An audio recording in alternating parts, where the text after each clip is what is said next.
l'école du jeu, en partenariat avec la boutique L'Imaginaire. Au-delà de vos attentes.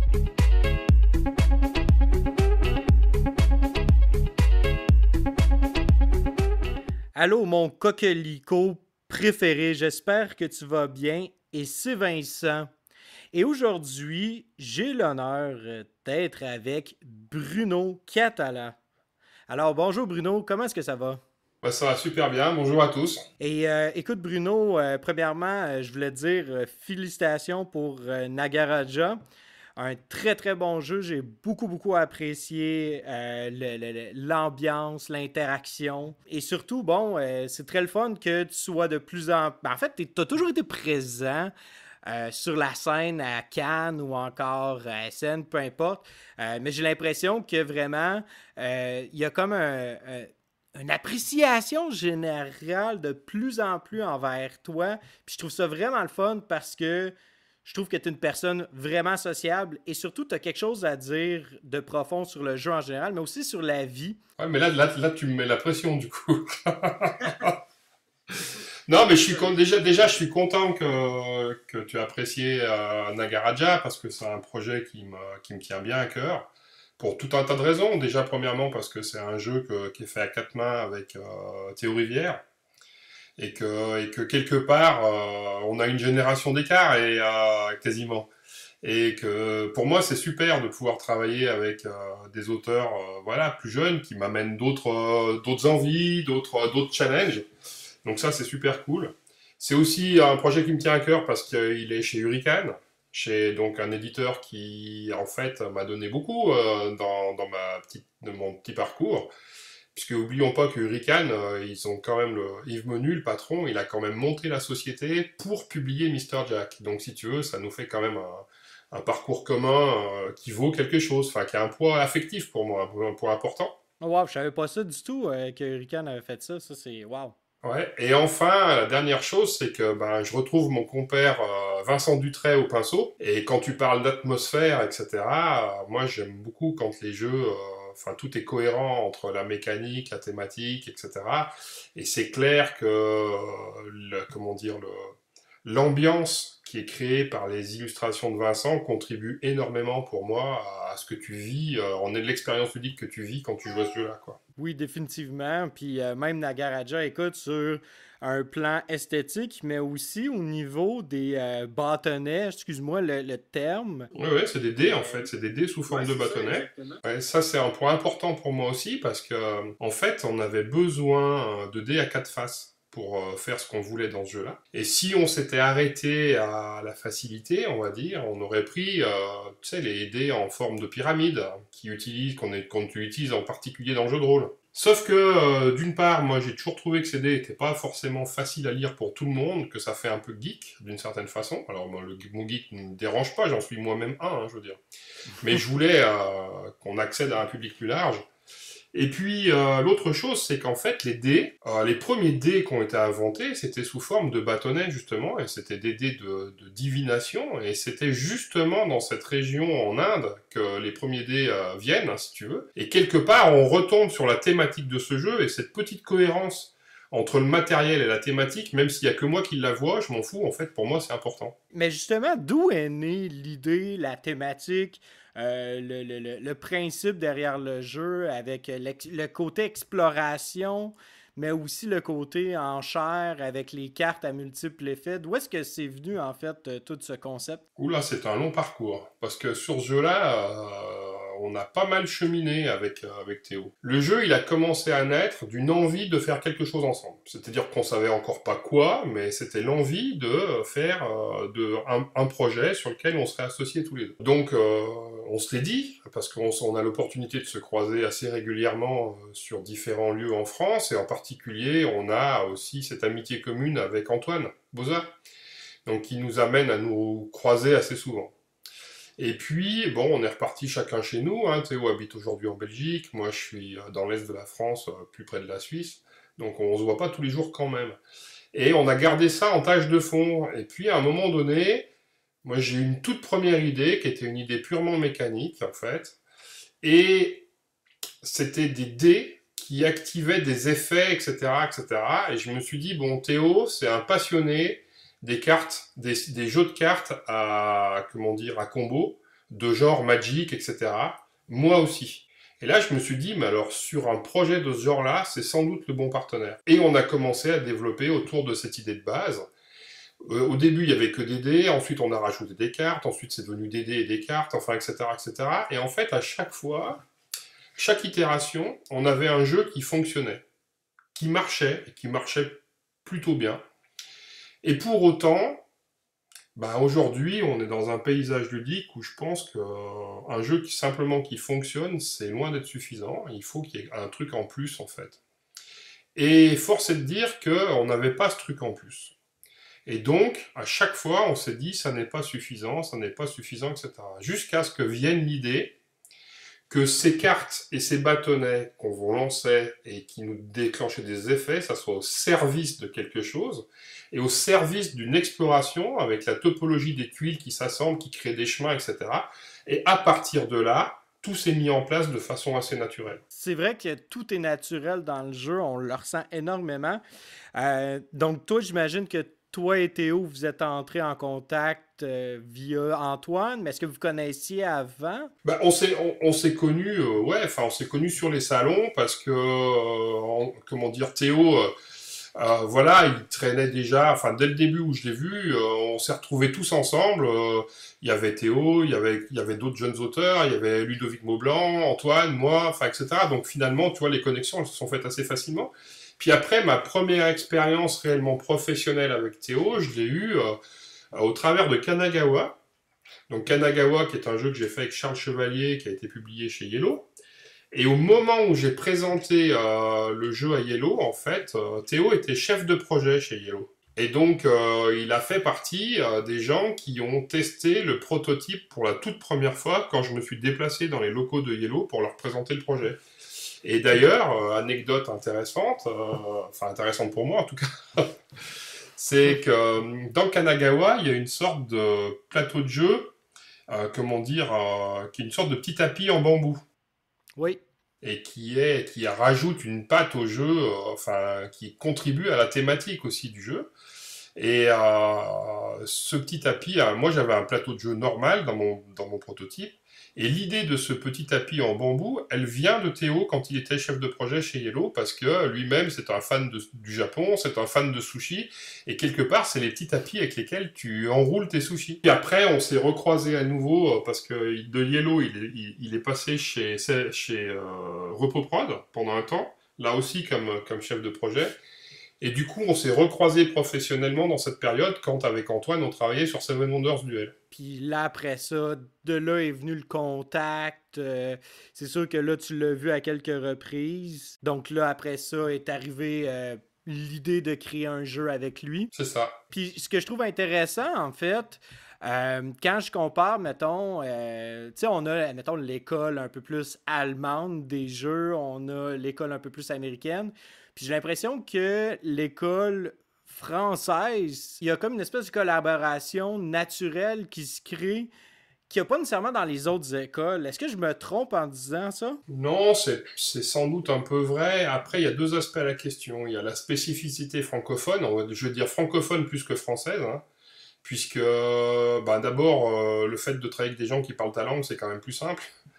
Et je dis francophone parce que moi, par exemple, je travaille assez régulièrement avec Sébastien Pochon, qui est suisse. Et puis, je serais tout à fait disposé à travailler avec des Québécois, enfin avec des Belges, enfin peu importe, tu vois, je veux dire, c'est... Mais je pense qu'on partage la même culture pour plein de choses, en fait. Donc voilà. Et donc, cette spécificité francophone de la collaboration, en fait, son origine pour moi, elle est liée à Bruno Feduti. C'est-à-dire que Bruno, c'est quelqu'un qui a eu un impact, et qui a toujours d'ailleurs un impact hyper fort sur la scène ludique francophone, en particulier parce que c'est quelqu'un qui a joué le rôle de parrain ou qui a ouvert les portes à énormément de personnes, dont moi. C'est-à-dire que, en fait, au début, on se connaissait pas, n'empêche qu'il m'a aidé quand même. Et il a créé un événement dont on doit être au moins à la 20e édition cette année, qui s'appelle les rencontres ludopathiques. Et il a créé cet événement, et c'est sur invitation, mais par contre, il invite tout un tas de personnes qui sont toutes connectées, soit enfin, au monde du jeu de société, soit en tant qu'auteur, soit en tant qu'illustrateur, soit en tant qu'éditeur, etc., etc. Et ça a créé ce petit melting pot où chacun rencontre chacun, où les amitiés se nouent, et où finalement on se montre des choses, on se donne des coups de main, etc., etc. Et c'est pas un hasard si mes premiers jeux en collaboration, je les ai faits avec Bruno Feduti, puis Serge Laget, qui lui-même était un grand copain de Bruno, etc., etc. Et ça a créé, et puis après c'est ici aussi à ces rencontres ludopathiques que j'ai rencontré Ludovic Maublin. Et donc du coup, en fait, c'est ce fonctionnement par binôme qui peut changer d'un jeu à l'autre, hein, c'est-à-dire que c'est pas toujours le même binôme.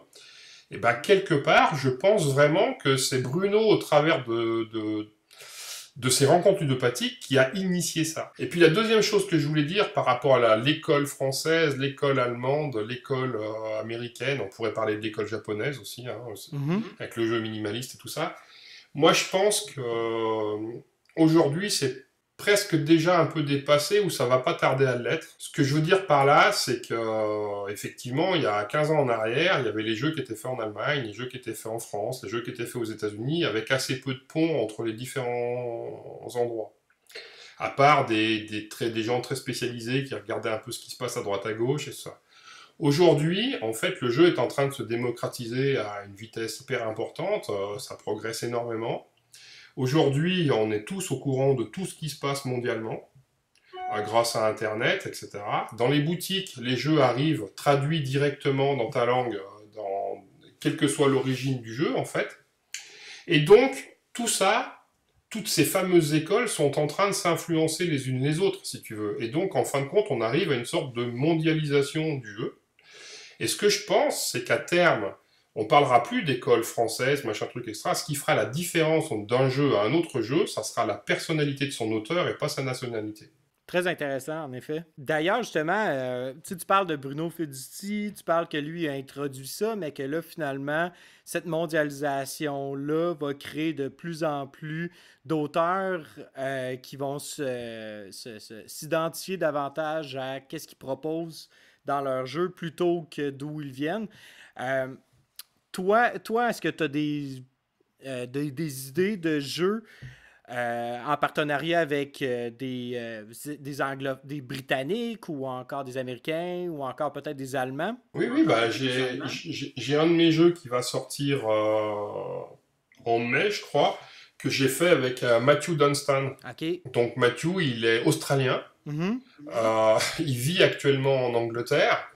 Et voilà, on a fait un jeu ensemble, un premier jeu qui sera publié cette année. On travaille sur un autre qui sera, on ne sait pas, peut-être jamais publié. Enfin voilà. Mais en tout cas, on a d'autres envies ensemble. Et là, c'est vraiment des histoires. C'est pas une histoire de nationalité, c'est une histoire de connexion, c'est une histoire d'amitié. On s'est rencontrés, on a sympathisé, on s'est dit qu'on aimait bien ce qu'on faisait mutuellement. Puis à un moment donné, quand l'amitié elle se met en place de plus en plus, tu te dis bah tiens, on va faire un truc ensemble, tu vois. Mm-hmm. Et actuellement, je travaille aussi avec un auteur italien qui s'appelle Andrea Menini, qui habite à Turin. Turin, l'avantage pour moi, c'est que ça a beau être en Italie, c'est à 2 heures de route de chez moi, enfin 2h30. Mm-hmm. Donc on peut se voir irrégulièrement, certes, mais en fait, on peut quand même se faire des sessions de travail assez facilement.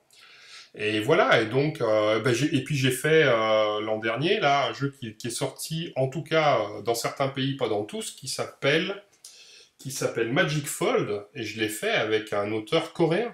Oui, j'ai vu ça passer. Malheureusement, je pense qu'ici au Québec, ça l'a pas nécessairement rentré. Non, mais parce qu'en fait, c'est un éditeur coréen qui cherche des distributeurs, avis aux distributeurs. C'est un super jeu familial. Et voilà, et donc, du coup, voilà, c'est ce jeu que j'ai fait avec un auteur coréen. Donc, à partir de là, tu vois, les nationalités, c'est pas tant un souci, c'est juste des histoires de rencontres et puis d'envie de travailler ensemble. Puis, est-ce que tu as l'impression que des fois, les maisons d'édition fonctionnent vraiment différemment, justement, dépendamment d'un pays ou d'un autre, ou encore une fois, c'est vraiment juste une question de connexion, puis ça va bien avec cette maison d'édition-là, donc on repart avec eux un nouveau projet? Après, tous les éditeurs ont chacun un petit peu leur ligne, on va dire, globalement. Heureusement, d'ailleurs. Donc après, il y en a dont tu peux identifier la ligne, il y en a dont tu peux pas forcément l'identifier clairement.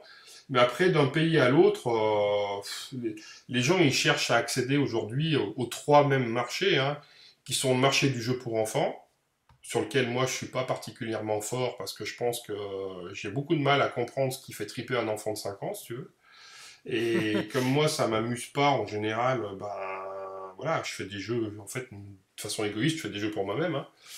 Et voilà, et le jeu familial, bien entendu, alors après, on peut disserter où est la limite entre le familial plus, enfin, etc., etc. Mais en tout cas, le jeu familial, et puis évidemment, le jeu expert. Là où la fenêtre de tir est plus réduite, parce que des éditeurs qui font du jeu expert, il y en a moins que des gens qui font du jeu familial, mais quel que soit le pays, les éditeurs, ils tentent de se positionner globalement sur ces trois secteurs. Mhm. Puis, mais tout ça pour revenir, en fait, à Hurricane, toi, en tant que tel, mis à part Mr. Jack, qu'est-ce qui fait en sorte que tu retournes à cette maison d'édition-là? Ah, alors ça, c'est enfin, comment dire? Pourquoi choisir tel éditeur plutôt que tel éditeur?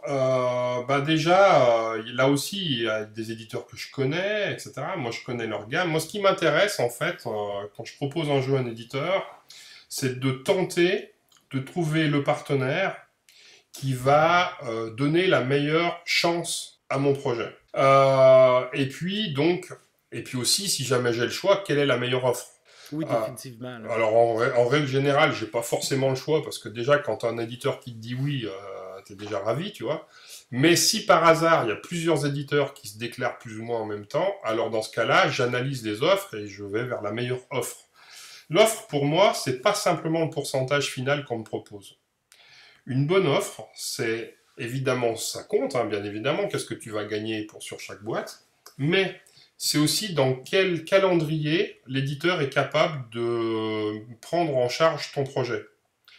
Parce que imaginons que j'ai un jeu prototype qui est terminé aujourd'hui, et puis j'ai un éditeur qui me dit ça sort dans 1 an, puis l'autre qui me dit ça sort dans 2 ans, pour moi, c'est pas tout à fait la même chose. Donc ça, c'est un paramètre, c'est un paramètre qui rentre en ligne de compte dans ma décision. Et l'autre paramètre qui rentre en compte et qui est essentiel, c'est quelle va être l'exposition de mon projet à l'international. Parce que si je travaille avec un éditeur qui est très fort sur son marché local, mais qui par contre ne sera diffusé que dans très peu de pays externes, si tu veux, enfin à l'international, ben pour moi, forcément, c'est une offre qui va être moins intéressante que quelqu'un qui aura une vraie visibilité à l'international. Et puis après, en plus de tout ça, il y a les affinités personnelles avec tel ou tel éditeur, là, sur le plan simplement humain, d'accord? Et un autre élément qui rentre en ligne de compte, c'est la charte graphique. Ce que je veux dire par là, c'est que pour moi, un jeu, c'est un tout. Et le look qu'il va avoir à la fin, c'est essentiel pour moi. Parce que de toute façon, l'acte d'achat, il va déjà être déclenché par le fait que le consommateur final ait envie de prendre la boîte dans les mains ou pas. Ce qu'il faut savoir, c'est que dans la répartition des rôles, la mécanique du jeu, c'est la responsabilité de l'auteur. On peut discuter, bien évidemment, avec l'éditeur, on va faire des fois des ajustements, etc., etc., mais au final, le final cut, il est pour l'auteur. La thématique, c'est quelque chose qui peut bouger entre le prototype et le jeu final édité, mais elle doit faire l'objet d'un consensus entre l'auteur et l'éditeur. Il n'y en a pas un des deux qui va être prépondérant par rapport à l'autre. Il faut qu'on ait tous les deux envie de travailler sur telle thématique. Et enfin, il reste tout ce qui concerne la réalisation, c'est-à-dire pourquoi est-ce qu'on va faire plutôt des cartes que des machins comme ça, que des tuiles, ou pourquoi est-ce qu'on va travailler avec tel illustrateur plutôt que tel autre illustrateur. Et ça, là, on est dans le domaine de l'édition pure. Donc déjà, il y a des éditeurs à qui je ne présente pas mon travail, non pas parce que j'estime que ce qu'ils font est mauvais, mais tout simplement parce que leur charte graphique, moi, ne vient pas me chercher, elle ne me plaît pas. Je dis pas qu'elle n'est pas bonne, je dis simplement qu'elle ne me plaît pas. À partir de là, comme je sais que j'aurai pas mon mot à dire à ce niveau-là, je présente pas mon travail. Et puis, quand c'est possible, je privilégie de travailler avec des éditeurs qui me laissent un léger input ou un vrai droit de regard sur cet aspect charte graphique. Moi, je préfère être partenaire à ce niveau-là que simplement recevoir les fichiers à la fin puis qu'on me dise de toute façon c'est comme ça, c'est pas autrement. Et donc, tu vois, c'est l'ensemble de tout ça qui me fait prendre la décision vers telle ou telle direction. Oui, définitivement, parce que tu veux quand même avoir un certain contrôle. Pas un contrôle, mais Je veux être un partenaire. oui, c'est ça, exactement. Typiquement, par exemple, puisqu'on parlait de Nagaraja, si tu veux, pour moi, la charte graphique, elle était claire depuis le départ, depuis le prototype finalisé. Et quand Hurricane m'a fait une proposition, j'ai dit d'accord, je veux bien travailler avec toi, mais si tu acceptes qu'on travaille avec Vincent. Voilà. Et puis bon, après, Hurricane et Vincent Dutray, ils se connaissaient déjà, etc. etc. Donc ça a posé... Il a aussi trouvé que c'était une bonne idée. Mais en tout cas, pour moi, c'était quelque chose d'important. Oui, définitivement, parce que la présentation de Nagaraja est très dynamique. On voit déjà en fait le thème juste en regardant la boîte, juste en regardant le plateau des joueurs. Tout le côté artistique, je trouve vraiment qu'il est fabuleux. Moi, il est vraiment venu me chercher. Habituellement, je ne suis pas un grand... c'est pas quelque chose qui vient nécessairement me chercher en soi. Mais je trouve que là, Nagaraja, il y a une présentation assez chaude. D'ailleurs, justement, une dernière question par rapport à Nagaraja. L'interaction entre les joueurs, je trouve que l'interaction fait beaucoup penser, à la limite, un petit peu à Bruno Fedouti. Et je trouve que il y a comme de quoi de particulier dans cette interaction-là que j'ai rarement vu dans les jeux que j'ai joués de Bruno Catala. Qu'est-ce qui fait en sorte que ce jeu-là, tu avais envie d'une interaction un peu plus agressive? Ah mais parce que déjà, c'est un jeu à deux. C'est-à-dire que dans un jeu à deux, quelque chose d'agressif comme ça, parce que là, on a clairement des effets pendant les dents. Hein. Mhm. Mais déjà, premièrement, ils sont pondérés par du hasard raisonné. C'est-à-dire qu'en général, quand tu fais quelque chose de puissant, un effet puissant, tu le payes par un handicap d'une façon ou d'une autre. Donc ça, c'est important. Et puis surtout, c'est acceptable, c'est complètement acceptable dans un jeu à deux. Parce que si c'est pas toi, c'est moi. Tu vois ce que je veux dire? La même agressivité dans un jeu à 3 ou 4, c'est ce que Bruno Fedouti aurait fait d'ailleurs, lui. Ça, pour moi, c'est beaucoup moins acceptable, parce que ce qui va se passer, c'est que t'en as un qui va poutrer, t'en as deux ou trois qui vont poutrer un quatrième qui, lui, n'aura aucune chance, de toute façon, au final, tu vois. Et ça m'amuse pas du tout. Alors que dans un affrontement, quand tu joues aux échecs, par exemple, les échecs, c'est loin d'être un jeu cool, hein, en termes d'agressivité. Il s'agit quand même de tuer l'autre. Ouais, définitivement.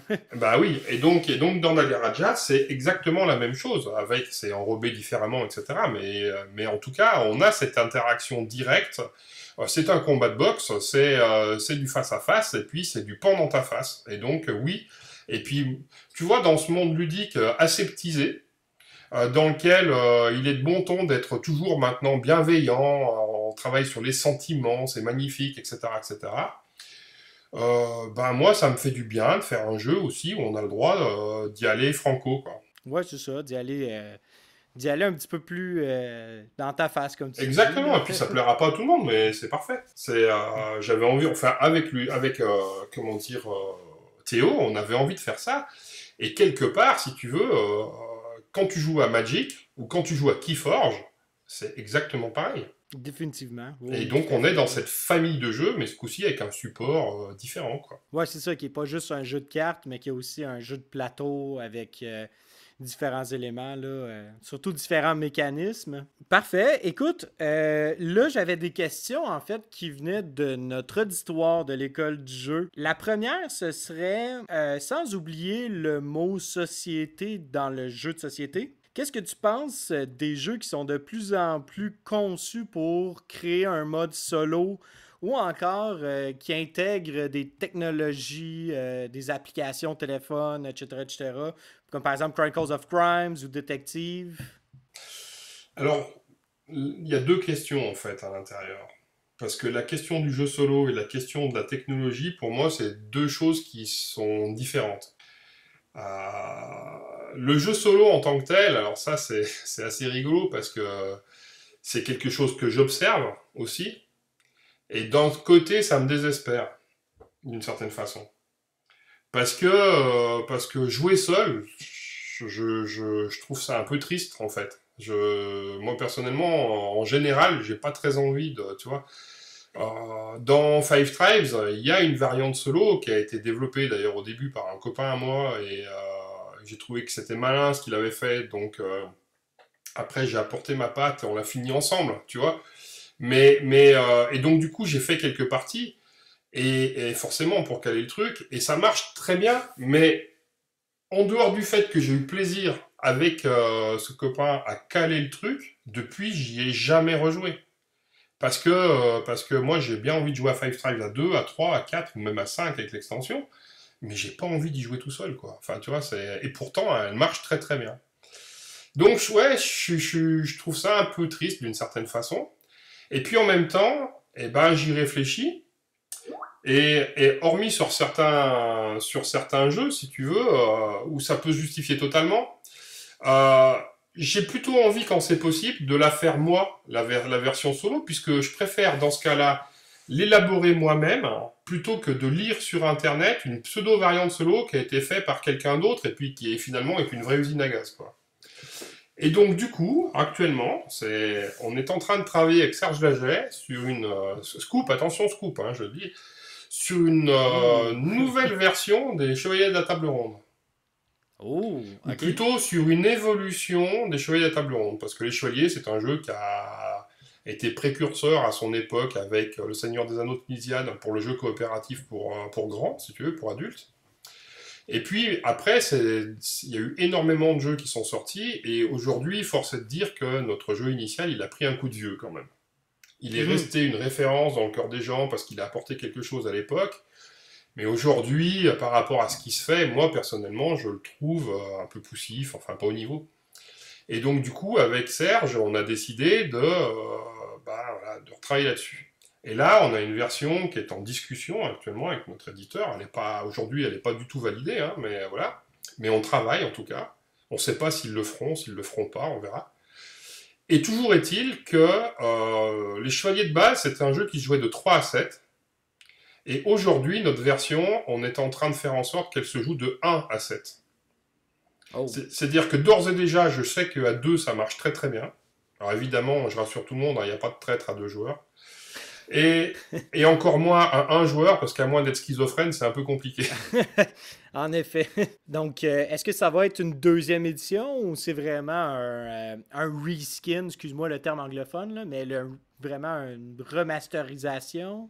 Alors nous, ce dont on a envie, là je ne sais pas te répondre en ce moment, puisque aujourd'hui, je te dis, on n'a pas l'aval de notre éditeur. Okay. Donc on lui a présenté le projet à Cannes, et là ils sont en train de réfléchir autour de ça, mais nous ce qu'on souhaite c'est un reskin, justement. Okay. Et c'est là où on n'est pas sûr d'être suivi, si tu veux. Parce que, à cause que le thème colle tellement avec les Chevaliers de la Table Ronde? Non, mais parce que si tu veux, d'abord, personne ne détient la vérité déjà, et puis simplement, il faut accepter que éventuellement on ait des envies différentes. Là, à l'instant, je sais pas, hein, je ne sais pas si on sera suivi ou pas, mais moi, je suis pas éditeur. Et donc, du coup, l'éditeur lui-même, par rapport à son marché, par rapport à son environnement, par rapport à ses partenaires, distributeurs, etc., il peut avoir des envies différentes des nôtres, ou peut-être que notre envie à nous va pas correspondre à son réseau, tu vois. Et là, ça, à l'instant, je n'en sais rien. Mais en tout cas, toujours est-il que sur ce jeu-là, qu'on reconstruit avec Serge, et sur lequel je m'éclate à fond, en fait, en ce moment, eh ben, on pourra jouer très probablement à la fin de 1 à 7. Et le mode solo, même si quelque part j'y rechigne, eh ben, je préfère qu'on le fasse nous plutôt à nouveau que de lire sur Internet une variante lambda, quoi. Ouais, exactement, là, tout à fait. Et sur la technologie, moi, j'aime bien quand la technologie, elle n'est pas un simple artifice. Ce que je veux dire par là, c'est que si c'est une technologie gadget, ça m'intéresse pas. Par contre, si c'est une technologie qui apporte quelque chose que je n'aurais pas pu faire en tant que joueur sans ça, alors je trouve que c'est vraiment super. Et je pense que justement, dans Détective, par exemple, d'Ignacy, je trouve que c'est parfaitement justifié et je trouve ça très bien. Pour Unlock, j'imagine pas jouer à Unlock sans l'application. Et donc, dans ce cas-là, si ça apporte cette aide-là, ma foi, tant mieux. Et pourquoi pas? Mais tu vois, c'est quelque chose de complètement différent du mode solo. Moi, aujourd'hui, j'ai rien développé dans ce sens-là, parce que là, pour développer ça, il faut avoir aussi des compétences en informatique pour pouvoir valider ce que tu es en train de faire. Et moi, j'ai pas ce niveau-là, quoi. Ouais, définitivement. Ça prend un autre pan professionnel, là. Autre question, est-ce que tu t'interdis parfois certains types de jeux ou des thèmes, comme par exemple des dungeon crawlers, jeux à campagne, ou même des thèmes un peu plus violents, horreur ou... Non, alors, je m'interdis rien. C'est-à-dire que je ne fonctionne que par envie. Au niveau des thèmes, etc., ou des styles de jeu, j'ai pas de tabou. Par contre, voilà, je vais là où vraiment j'ai envie. Moi, je pense qu'un auteur, c'est quelqu'un qui trace sa voie. Et donc, à un moment donné, et qui essaye d'emmener les autres derrière lui. Donc, à partir de là, en fonction de la voie que j'ai envie de mener, bah, je vais tenter d'amener les autres derrière moi. Puis demain, ça sera peut-être un dungeon crawler, j'en sais rien. Pour l'instant, j'ai jamais fait de jeu de zombies, mais peut-être qu'après-demain, il y aura un jeu de zombies. Enfin, voilà. Et puis, la violence dans les jeux ne me dérange pas, au contraire. Et là où je suis moins facile, là où je vais pas beaucoup, je ne l'interdis pas, mais c'est le jeu pour enfants, parce que à nouveau, j'ai moins de facilité à ce niveau-là. Et puis, même si j'en ai fait déjà 2, et puis que j'en ai 2 qui vont sortir dans les prochains mois, c'est le jeu coopératif, parce que c'est moins ma tasse de thé, a priori, sauf quand j'ai une envie particulière. Mhm. Tout à fait. Tu as fait beaucoup plus des jeux familiaux, accessibles depuis un certain temps. Est-ce que tu es en concept, ben tu as un petit peu répondu à ça en même temps, mais es-tu en concept un peu d'un jeu plus costaud à la Yamatai ou Five Tribes présentement? Bah, j'en ai un qui sort en fin d'année chez Yellow, et qui aujourd'hui, il y a eu une ou deux photos sous le nom de Akkad, mais je pense que ça s'appellera pas comme ça à la fin. On est en train de chercher encore le nom du jeu, si tu veux. Et c'est un jeu qui est, en termes de profondeur, en termes de durée de jeu, en termes d'immersion, enfin de sollicitation intellectuelle, on va dire, c'est un jeu qu'on pourrait comparer à Five Tribes ou Yamatai. Et d'une certaine façon, si je veux faire un parallèle, dans Five Tribes, je me suis autorisé à revisiter, comment dire, les mécaniques de base de la Wheelie pour construire quelque chose de complètement différent. Et quelque part dans celui-là, dans Akkad, donc, ça va plus se rapprocher d'une expérience ludique qui se rapprocherait du Go, en fait. C'est-à-dire que tu poses des choses sur un plateau, individuellement, elles ne font pas beaucoup d'effets, mais au bout d'un moment donné, ah ben zut, il y a une zone, et d'un seul coup, cette zone-là, elle est super importante, etc. Wow, ok. C'est très vendeur. J'étais bien là, non? Ouais, c'est ça, oui, définitivement. Et tout ça sans image, hein, c'est magnifique. Ben, j'ai hâte de voir ça. Est-ce que tu as des réflexions par rapport à une extension quelconque pour Yamatai? Alors non, je pense qu'il n'y en aura pas. Non pas que ce soit pas possible d'en faire une, mais ben là, c'est l'avantage et l'inconvénient de travailler avec un gros éditeur. Enfin, voilà. Quand tu travailles avec un éditeur qui a justement une vraie surface internationale, le gros avantage, c'est que tu as un premier tirage qui est conséquent. L'inconvénient, c'est que pour maintenir le niveau de prix, il faut retirer la même quantité. Et si ta première quantité s'est vendue bien, mais pas dans un temps suffisamment court, alors l'éditeur préfère ne pas retirer plutôt que d'avoir 2 ans de stock devant lui. Okay. Donc, si tu veux, si j'avais fait Yamatai chez un plus petit éditeur, on aurait refait plusieurs tirages, c'est évident. Chez un gros éditeur, on a vendu le premier tirage qui était au-delà de 15 000, je pense. Et puis, après, ils n'ont pas pris le risque de refaire deuxième. Et donc, à partir de là, tu fais pas d'extension. Ouais, je comprends. Et dernière question qui nous vient d'un Québécois qui t'a manqué malheureusement l'an passé quand t'es allé au pub La Revanche dans la ville de Québec. Et il se demandait quand est-ce que tu reviens au Québec? À l'instant, je ne sais pas. Je ne reviens pas cette année déjà, ça c'est clair. Parce que les jeux au bout, c'est bientôt. Hein. Ouais, c'est ça.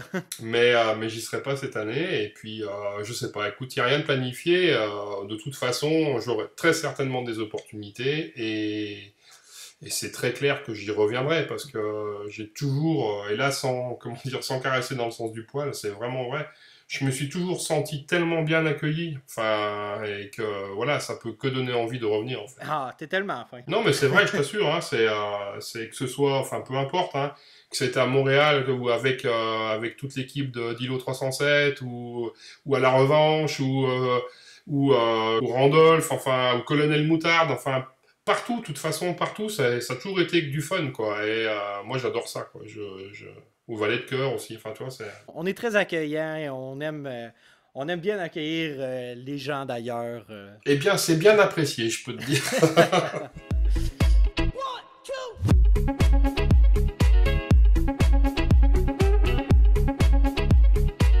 Alors, nous sommes maintenant à la deuxième partie de cette entrevue, mais on va pas tout à fait faire une entrevue. En fait, c'est une discussion que je veux avoir avec toi, Bruno, autour d'un sujet donné. Mhm. Et le sujet d'aujourd'hui que je voulais qu'on aborde, c'est quelle est la véritable valeur d'un prix qu'un jeu de société reçoit. Quelle est la valeur du Golden Geek ou encore de l'As d'Or ou du Spiel de CRS? Comment est-ce qu'on devrait voir ça en tant que joueur, mais aussi juste en général pour le grand public? Alors, en tant que joueur, je sais pas. Moi, je peux te répondre en tant qu'auteur, déjà. Oui, définitivement. Pour moi, il y a enfin, la valeur, il y a deux aspects qui sont complètement dissociés pour moi. Pour moi, déjà, premièrement, c'est une valeur de reconnaissance. C'est-à-dire que quelque part, quand tu gagnes un prix, c'est une reconnaissance du travail que tu as fait. Et que ce prix soit l'As d'Or, ou que ce soit le Spiel, que ce soit le Golden Geek, ou que ce soit tout un tas d'autres prix qui existent aujourd'hui, hein, il se passe pas une semaine sans qu'il y en ait un nouveau d'ailleurs. De toute façon, voilà, c'est toujours très satisfaisant pour un auteur de voir son jeu mis en avant parce que ben voilà, ça veut dire que t'as bien bossé, ça veut dire que ce jeu-là, il a touché des gens, et puis ben moi je fais ça pour ça aussi, hein, je fais ça pour tenter d'offrir du plaisir en fait à des gens. Donc là, ça me permet de mesurer, si tu veux, un bout du travail accompli. Donc ça, c'est important. Donc ça, pour moi, cette valeur affective, finalement, elle est assez essentielle pour moi en tant qu'auteur. Donc je suis jamais blasé quand je reçois un prix, parce que des fois, on m'a posé cette question, t'en as pas marre de gagner des trucs, etc. Bah non, j'en ai pas marre du tout, en fait. C'est une autre question à poser, ça, hein, de demander ça à un auteur. Ah, mais c'est des fois, il y a des fois il y a des gens qui me l'ont posé avec un petit peu de perfidie aussi, tu vois. Ah, ok, je comprends ce que tu veux dire. Parce que des fois, il y a des jalousies aussi, forcément. Ouais, c'est ça. Ouais. Mais voilà, mais moi, je suis jamais blasé, vraiment pas. Et voilà. Et après, tu as l'autre valeur, qui est une valeur qui, là, on va rentrer dans le détail des sous, c'est une valeur commerciale. Oui, définitivement. Voilà. Et ces différents prix ont, les trois que tu as cités, que ce soit le Spiel, l'As d'Or ou le Golden Geek, ils ont tous, en fait, une valeur commerciale. Je pense, sans me tromper, que celui qui a la valeur commerciale la plus importante, c'est définitivement le Spiel, aujourd'hui. Mm-hmm. Définitivement, oui. Il faut savoir que le Spiel des Jahres, donc le prix allemand, mais qui quelque part est l'équivalent des Oscars au cinéma, c'est-à-dire que c'est devenu un peu le prix international quand même, d'une certaine façon. Ce Spiel, en fait, dans l'année où le jeu gagne le prix, au minimum, il va se vendre au moins à 300 000, entre 300 et 400 000 exemplaires. Ouais, au minimum. Là, oui, c'est donc fou, là, on parle quand même de chiffres qui sont simplement monstrueux. Ouais, puis en plus, l'autre chose, c'est que c'est à travers le temps là, que ça... Oui. Alors après tu as des Spiels qui vont s'installer plus durablement que d'autres. Hein. Je veux dire, ça va dépendre du jeu, ça va dépendre de comment l'éditeur le travaille, etc., etc. Mais à titre d'exemple, parce que moi, je peux te parler que de ce que je connais, j'ai eu la chance et l'honneur de gagner le Spiel il y a maintenant 2 ans, enfin bientôt 2 ans, et lors de mes derniers relevés que j'ai eu de King Domino, on en était à 750 000 exemplaires. Waouh. Okay, donc si tu veux, voilà, il y a pas photo, quoi. Et ça, c'est lié, j'espère, un peu à la qualité du jeu, mais c'est lié aussi à son exposition médiatique au travers de ce prix-là qu'il a gagné. Si on regarde le prix du Golden Geek, si tu veux, je pense très franchement que ce prix, il a aussi un impact au niveau des ventes. Par contre, je ne suis pas capable de le mesurer. Je suis pas capable de le mesurer parce que ça va affecter essentiellement les ventes aux États-Unis, si tu veux. Et là, pour moi, c'est pas des chiffres auxquels j'accède facilement. Et j'ai du mal à savoir si l'impact c'est 10%, 20%, 30%, enfin, mais c'est sans doute quelque chose de cet ordre-là, mais je ne sais pas. Enfin, je ne sais pas le mesurer. En tout cas, à nouveau, ça te donne une exposition, sur les réseaux sociaux des geeks, en tout cas, qui est réellement existante et importante. Donc, moi, c'est pareil, hein, les Golden Geeks, j'ai quelques médailles là à la maison. À chaque fois que si on doit m'en donner d'autres, je les accepterai avec grand plaisir. Et puis, il y a l'As d'Or. Et l'As d'Or, donc c'est le prix français, hein, c'est le prix du jeu de l'année en France.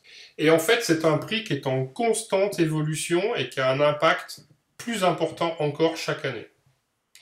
Il y a 10 ans, il était de bon ton, chez certains éditeurs un peu dénigrants, de dire que de toute façon, l'As d'Or, on s'en fout parce que ça n'a aucun poids. Aujourd'hui, plus personne ne dit ça. Et clairement, là aussi, le jeu qui gagne l'As d'Or va voir ses ventes augmenter, alors pas du tout dans les proportions du Spiel, hein, mais très probablement que ça a un effet de peut-être 20 ou 30% supérieur d'augmentation des ventes par rapport à ce que le jeu aurait été sans ça. C'est des chiffres que je donne sans avoir réellement de valeur, mais c'est ce que je flaire, entre guillemets. Ouais, ben écoute, si je peux surfer un peu sur ce que tu dis, moi, écoute, quand on s'est rencontrés au Jab l'année passée, puis qu'on a fait quelques parties de domaine, puis que là, après ça, tout le monde avait eu un espèce d'engouement autour du jeu. Moi, j'avais décidé de faire un mois après une vidéo sur Domain. Et je te dirais, j'ai pas eu beaucoup de vues, de visionnement de cette vidéo-là en question.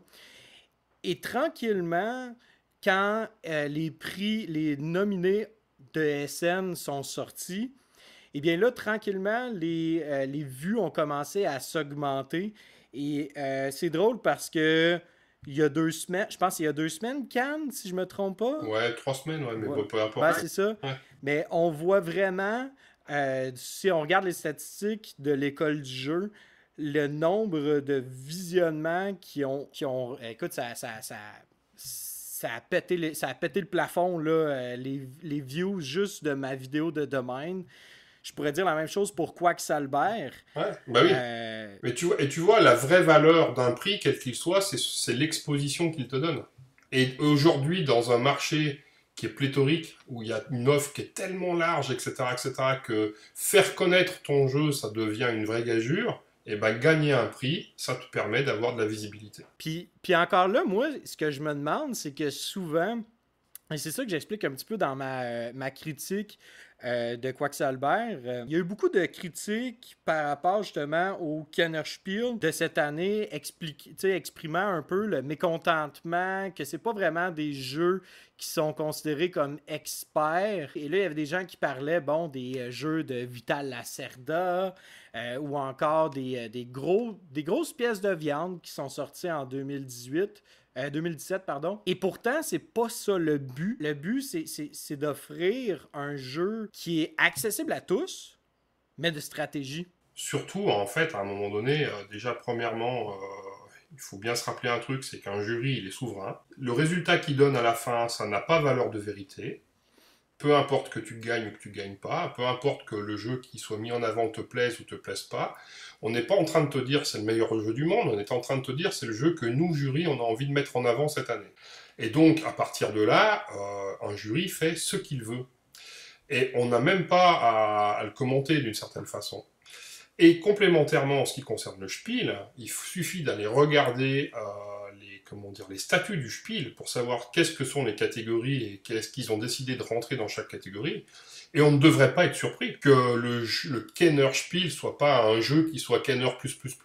Parce que ça n'a jamais été la mission que s'est défini le Spiel lui-même. Donc à partir de là, on peut jouer les surpris, mais en fait, on n'a pas à l'être. Pas du tout. Puis de toute façon, comme tu dis, le jury est souverain, mais aussi, j'ai l'impression aussi que des fois, puis dis-moi si je me trompe, mais on dirait qu'il y a des gens qui pensent qu'il y a une conspiration derrière les prix qui sont donnés. Oui, Ou, bah, tout à fait. Il y a des gens qui sont persuadés de ça.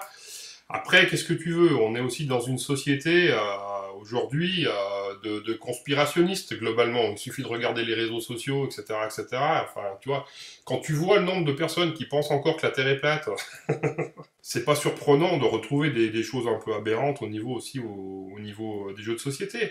Mais la plupart du temps, ces idées-là, elles sont, comment dire, elles sont issues, elles émanent de personnes qui sont très loin du monde ludique, enfin, et qui ont aucune idée de comment ça se passe vraiment, si tu veux. Et pour voir ça de l'intérieur, et puis pour connaître certains membres de jury, etc., si tu veux, et pour avoir longuement discuté avec pas mal, je peux te garantir que c'est pas leur préoccupation. Mais vraiment pas. Et moi-même, sans être conspirationniste, si tu veux, je pouvais avoir parfois des a priori.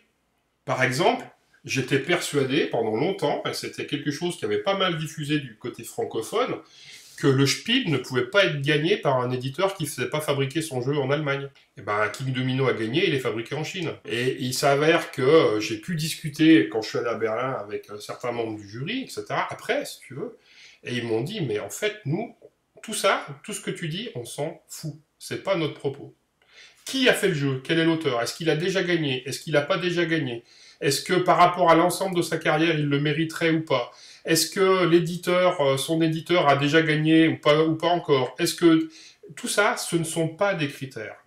Et d'ailleurs, tu le vois bien, cette année, il y a un auteur qui est sorti du bois dont on n'avait jamais entendu parler avant, c'est Wolfgang Wartsch.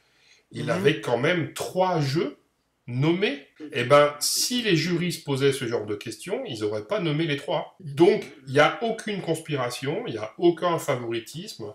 Les gens, ils font avec sincérité, ceux qui sont membres d'un jury, ils font avec une vraie sincérité ce qu'ils pensent nécessaire de faire, sans se poser plus de questions, et simplement en essayant avec leur cœur de mettre en avant le jeu qui leur semble le plus adapté à la mission qu'ils se sont donnée.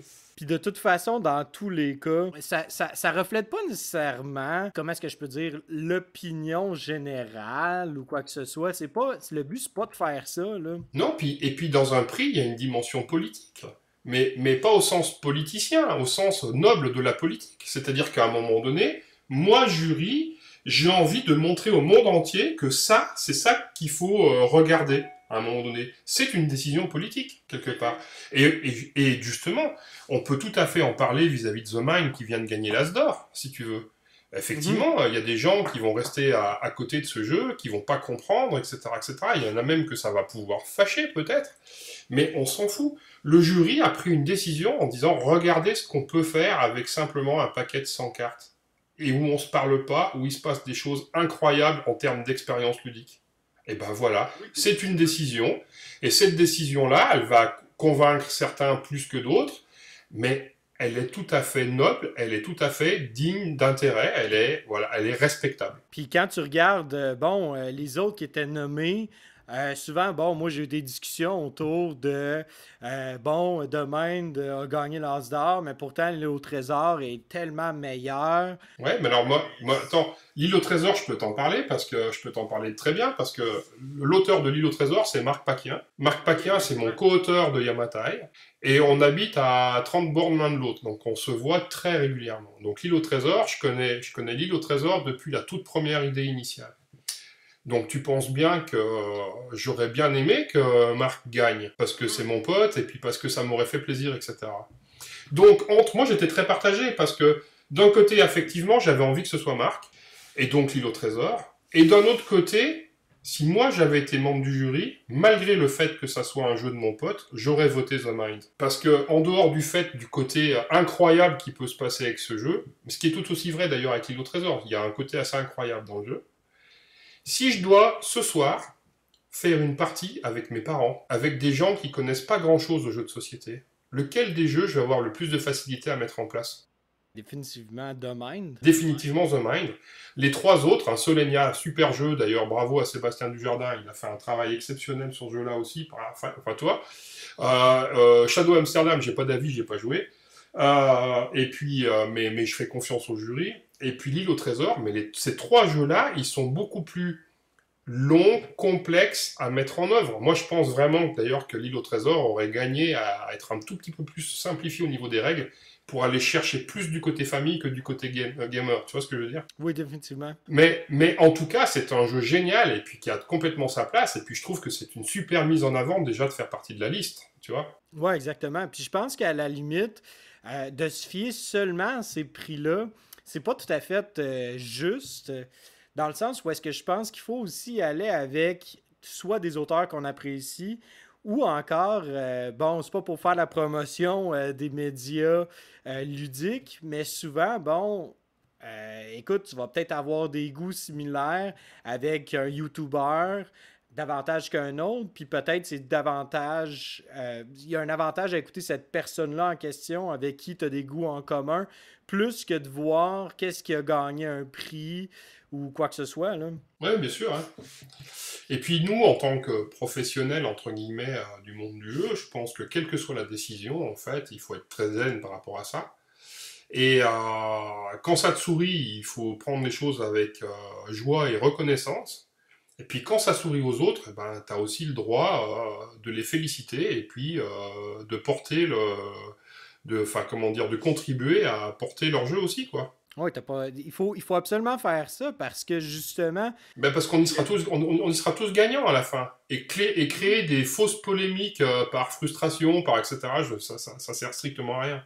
oui, tout à fait. Puis ça sert. Puis de toute façon, c'est que en tant que tel, on est tellement. Le jeu de société est tellement un petit environnement, c'est hermétique Ouais. à un point tel qu'il faut faire attention, justement. Tu sais, faut s'entraider. Puis le but du jeu de société en général, c'est de créer cette espèce d'ambiance sociale-là. Et si on l'omet de façon un peu méta, ben je pense qu'on on perd de vue le but des jeux de société.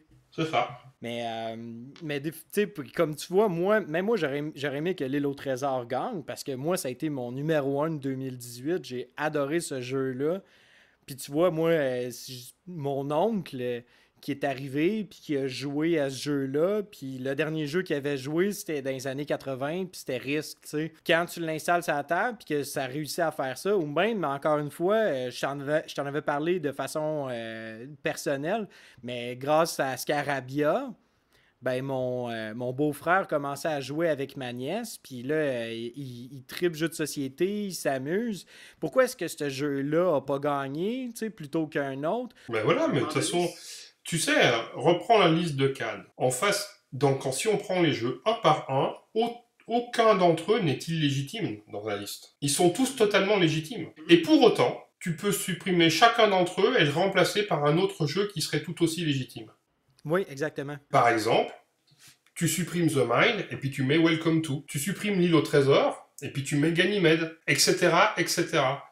Tu supprimes Shadow Amsterdam et puis on va être immodeste, tu mets Scarabia. Et donc, à partir de là, de toute façon, quand tu es jury et quand tu vois la qualité de la production annuelle et que tu dois en sélectionner 3, eh ben forcément, tu vas faire des déçus. Oui, puis l'année 2018 a tellement été une année extraordinaire dans le niveau du jeu de société, là, c'est fou. Moi, je pense qu'il y a eu des années avant qui ont été beaucoup plus fortes que ça. Hein. Parce que là, c'est justement sur ce plan-là, 2018, je pense pas que ça a été le cru le plus phénoménal.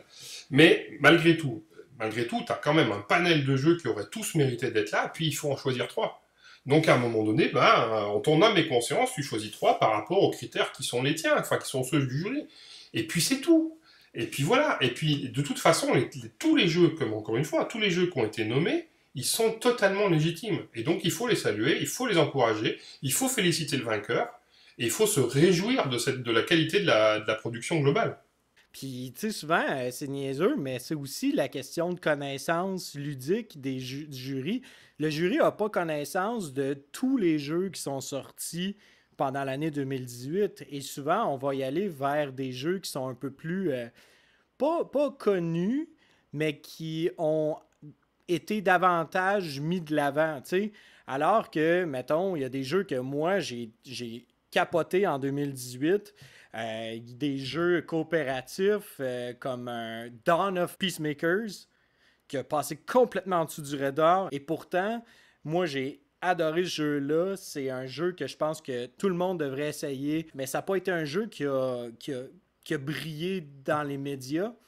Et pourtant, il aurait pu être là, selon moi. Écoute, merci beaucoup, Bruno, pour cette entrevue, pour cette discussion. J'espère que tu as apprécié.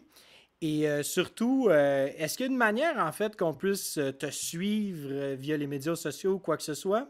J'ai une page Facebook sous le nom de Bruno Catala Off pour officiel, puisque en fait, sur ma page personnelle, en fait, j'ai atteint la limite du nombre d'amis, entre guillemets. Donc voilà, et puis j'ai un site internet, brunocatala.com, voilà. Mais si tu vas sur Bruno Catala Off, et puis il y a des gens qui m'écrivent régulièrement là-dessus, je réponds toujours, de toute façon. Parfait, génial. Puis, merci beaucoup encore une fois, Bruno. De rien, avec plaisir. N'oubliez pas d'aller liker la page de Bruno Catala, liker notre page Facebook de l'École du jeu, vous abonner à notre Instagram, s'abonner à l'Instagram de Bruno, vous abonner à notre chaîne aussi. Et sur ce, je te souhaite à toi et tes amis un bon jouage. Merci. 1, 2